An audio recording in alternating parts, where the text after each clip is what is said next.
Hello everyone, many thanks. Congratulations to all of you for the sociology class second year plus 2 Odisha ଯାହାକି ଆଜିର ଆଲୋଚ୍ୟ ବିଷୟ ହେଉଛି ଭାରତୀୟ ସମାଜର ପରିଚୟ। ଆମ ଭାରତବର୍ଷର ସର୍ବପୁରାତନ ଦେଶ ଯାହାକି ଏହା ପ୍ରାଥମିକ ପର୍ଯ୍ୟାୟରେ ପୁରାତନ କାଳରୁ ଏହାର ସିନ୍ଧୁ ଉପତ୍ୟକାରେ ଏହାର ଭାରତୀୟ ସମାଜର ଉତ୍ପତ୍ତି ଲାଭ କରିଛି। ତେଣୁ ସିନ୍ଧୁ ନଦୀ ହେଉଛି ଏହାର ଏକ ବୃହତ୍ତମ ନଦୀ, ଯେଉଁ ନଦୀ ଏହା ସମଗ୍ର ଭାରତବର୍ଷ ସମଗ୍ର ରାଜ୍ୟକୁ ଏହା ସୀମାବର୍ତ୍ତୀ କରୁଛି ବା ସଂଘର୍ଷ କରୁଛି ବା ସଂଯୋଗ କରୁଛି। ତେଣୁ ଏହି ସିନ୍ଧୁ ଉପତ୍ୟକା ଅବବାହିକା ଅଞ୍ଚଳକୁ ପ୍ରାଚୀନ କାଳରେ ଭାରତରେ ଲୋକମାନେ ଏହାକୁ ସିନ୍ଧୁ ପ୍ରଦେଶ ବୋଲି କୁହାଯାଉଥିଲେ। ଭାରତ ବୋଲି ଏହା ପ୍ରଥମେ ବିବେଚିତ ହୋଇନଥିଲା। ଭାରତ ଆମ ଦେଶ ନା ଭାରତ ଏହା ନାମିତ ହେବାର କେତୋଟି ମୂଳ କାରଣ, ଦୁଇଟି କାରଣ ଅଛି। ଗୋଟିଏ ହେଉଛି ପ୍ରଥମରେ ଭାରତକୁ ପ୍ରାଚୀନ କାଳରେ ଲୋକମାନେ ପାର୍ସୀ ଏବଂ ଗ୍ରୀକ୍ ଦେଶର ଲୋକମାନେ ଏଠାରେ ବସବାସ କରୁଥିଲେ। ତେଣୁ ସେମାନେ ଏହି ଦେଶକୁ ସେମାନେ ପ୍ରଥମେ ସିନ୍ଧୁ ପ୍ରଦେଶ ବୋଲି କୁହାଯାଉଥାଏ। ଯେହେତୁ ସିନ୍ଧୁ ନଦୀ ଅନୁସାରେ ଏହି ଦେଶକୁ ସେମାନେ ସିନ୍ଧୁ ନଦୀ ବୋଲି ସିନ୍ଧୁ ପ୍ରଦେଶ ବୋଲି କୁହାଯାଉଥିଲେ। ପରବର୍ତ୍ତୀ ସମୟରେ ଗ୍ରୀକ୍ ଆକ୍ରମଣକାରୀମାନେ ଯେତେବେଳେ ଭାରତକୁ ଆକ୍ରମଣ କରିଥିଲେ, ସେମାନେ ଏହି ପ୍ରଦେଶକୁ ଇଣ୍ଡସ୍ ବୋଲି ନାମକରଣ କରିଥିଲେ। ପରବର୍ତ୍ତୀ ସମୟରେ ଇଣ୍ଡିଆ ଭାବରେ ପରିଚିତ ହୋଇଥିଲା।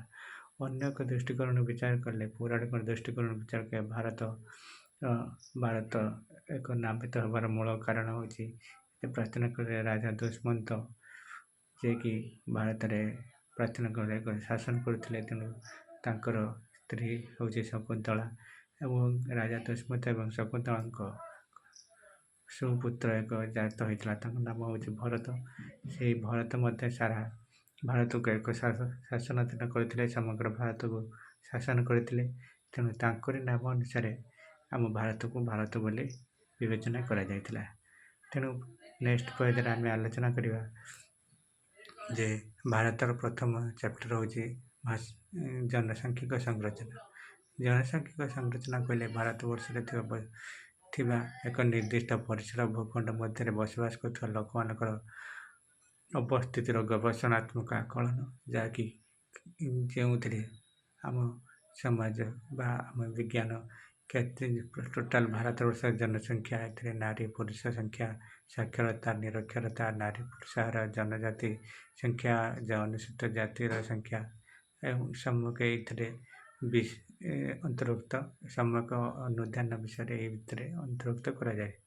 ତେଣୁ 2011 ଜନଗଣନା ଅନୁସାରେ ଭାରତବର୍ଷର ଟୋଟାଲ ଜନସଂଖ୍ୟା ହେଉଛି 121 କୋଟି, କିନ୍ତୁ ବର୍ତ୍ତମାନ ଆକଳନ ଅନୁସାରେ 140 କୋଟି ଜନସଂଖ୍ୟା।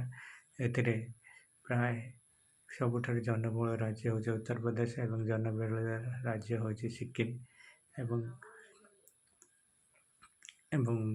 କେନ୍ଦ୍ରଶାସିତ ପ୍ରଦେଶ ମଧ୍ୟରେ ଜନସଂଖ୍ୟା ସବୁଠାରୁ ଦିଲ୍ଲୀ ଏବଂ ଜନବିରଳ ରାଜ୍ୟ ହେଉଛି ଲାକ୍ଷାଦ୍ୱୀପ। ତାପରେ ନେକ୍ସଟ ଆମେ ଆଲୋଚନା କରିବା ଆମର ଜନସଂଖ୍ୟାର ଯେଉଁ ଏସ୍ଟି ପପୁଲେସନ୍ ବା ପପୁଲେସନ୍ ଡେନ୍ସିଟି ଅନୁସାରେ କେଉଁ ରାଜ୍ୟ ଅଧିକା। ବିହାର ପପୁଲେସନ୍ ଡେନ୍ସିଟି ଅନୁସାରେ ଅଧିକା ଏବଂ ଅରୁଣାଚଳ ପ୍ରଦେଶ ପପୁଲେସନ୍ ଡେନ୍ସିଟି ଅନୁସାରେ ସବୁଠାରୁ କମ୍ ଲୋକ ବସବାସ କରନ୍ତି। ସାକ୍ଷରତା ଦୃଷ୍ଟିରୁ ଆଲୋଚନା କଲେ ଭାରତବର୍ଷରେ ପ୍ରାୟ 74% ସାକ୍ଷରତା, ତନ୍ମଧ୍ୟରୁ 82% ପୁରୁଷ ଏବଂ 65% ସ୍ତ୍ରୀ ଲୋକ ସାକ୍ଷର ବୋଲି 2011 ଜନଗଣନା ଅନୁସାରେ ବିବେଚନା କରାଯାଇଛି। ପରବର୍ତ୍ତୀ ଭିଡ଼ିଓରେ ଏହି ଭାରତୀୟ ଜନସଂଖ୍ୟାର ବିସ୍ତୃତ ଆଲୋଚନା କରାଯିବ। ପୁଣି ଦେଖାବ ଆସନ୍ତା ଭିଡ଼ିଓରେ। ଥ୍ୟାଙ୍କ ୟୁ, ଜୟ ହିନ୍ଦ।